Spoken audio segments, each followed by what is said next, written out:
വാട്സപ്പിലൂടെ ഒരു മരണവാർത്ത. ഈ മരണവാർത്ത കേൾക്കുമ്പോൾ നമുക്ക് കോപ്പി പേസ്റ്റ് അടിക്കാൻ പറ്റും. അവിടെ നമ്മൾ സേവ് ചെയ്ത് വെച്ച സ്റ്റിക്കേഴ്സ് ഉണ്ടാകും, അറബിയിലും മലയാളത്തിലും ഒക്കെ ഉള്ളത്. പലരും ഇത് അയക്കുകയാണ്.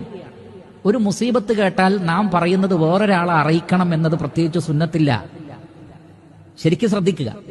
നമ്മൾ ചൊല്ലുന്ന ഒരു ദിക്ർ, നമ്മൾ ചൊല്ലുന്ന ഒരു ദുആ, അത് വേറൊരാളെ കേൾപ്പിച്ച് അയാൾക്ക് അയച്ചു കൊടുക്കണം എന്ന നിബന്ധനയേ ഇല്ല.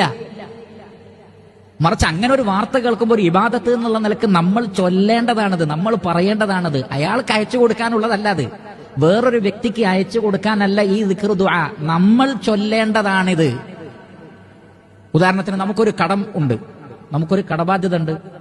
അപ്പൊ ഇതിന്റെ ഒരു സ്റ്റിക്കർ വേറൊരാൾക്ക് അയച്ചു കൊടുത്തിട്ട് കാര്യമുണ്ടോ? ഇല്ല. നമ്മൾ ദുആ ചെയ്യണം, അല്ലാഹുമ്മ ക്ഫിനി ബിഹലാലിക അൻ ഹറാമിക് വ അഗ്നിനി ബിഫദ്ലിക അമ്മൻ സിവാക് എന്ന് പടച്ച റബ്ബിനോട് നമ്മൾ പ്രാർത്ഥിക്കല്ലേ വേണ്ടത്. നമുക്കൊരു ബുദ്ധിമുട്ടുണ്ട്, അതൊരു ടൈപ്പ് ചെയ്ത് വേറൊരാൾക്ക് അയച്ചു കൊടുത്തിട്ട് കാര്യമുണ്ടോ? അയാളോടാണോ നമ്മുടെ ദുആ? റബ്ബിനോടല്ലേ. അപ്പോൾ ഇതിന്റെ അസ്ല് ആദ്യം പഠിക്കണം. പിന്നെ അയക്കാൻ പറ്റൂല്ലേ, അത് ഞാൻ പറയാം ഇൻഷാ അല്ലാഹ്, ക്ഷമിക്കുക. അപ്പോൾ ആദ്യം ചെയ്യേണ്ടത് ഈ ഇബാദത്ത് നമ്മൾ ചെയ്യണം. നാവ് കൊണ്ട് പറഞ്ഞാലേ അത് ദിക്റായും ദുആയും പരിഗണിക്കപ്പെടുള്ളൂ.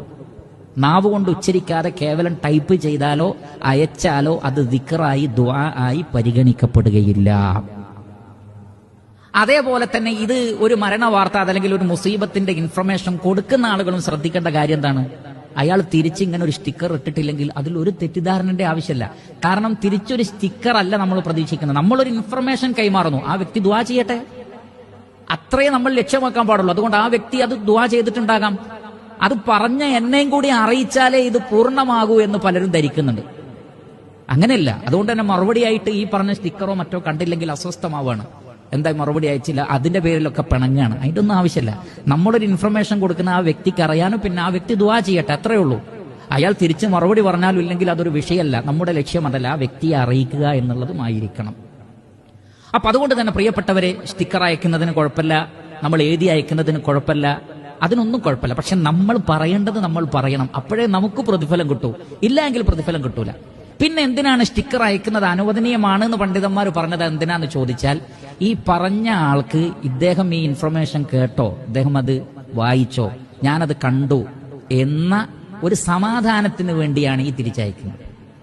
നമ്മളതിൽ ദുആ ചെയ്തിട്ടുണ്ട്, അപ്പോൾ നമ്മുടെ ഒരു ഉമ്മ മരണപ്പെട്ടു അല്ലെങ്കിൽ നമ്മുടെ ഉപ്പ മരണപ്പെട്ടു, നമ്മുടെ സുഹൃത്തിനോട് പറഞ്ഞു, ആ സുഹൃത്ത് ആ വിഷയത്തിൽ ദുആ ചെയ്തിട്ടുണ്ട് എന്ന് നമുക്കൊരു സമാധാനം കിട്ടാൻ വേണ്ടി അത്തരം സ്റ്റിക്കറുകൾ അയക്കാം. അതേപോലെ തന്നെ ഇങ്ങനെ ഒരു ദിക്ർ ഇതിന്റെ കൂടെ ഉണ്ട് ട്ടോ, അതെല്ലാവരും ചെല്ലാൻ മറക്കണ്ട എന്ന് ഓർമ്മപ്പെടുത്താനാണെങ്കിൽ ഈ നിയ്യത്തിന്റെ അടിസ്ഥാനത്തിൽ ഇൻഷാ അല്ലാഹ് അതിന് കുഴപ്പമില്ല.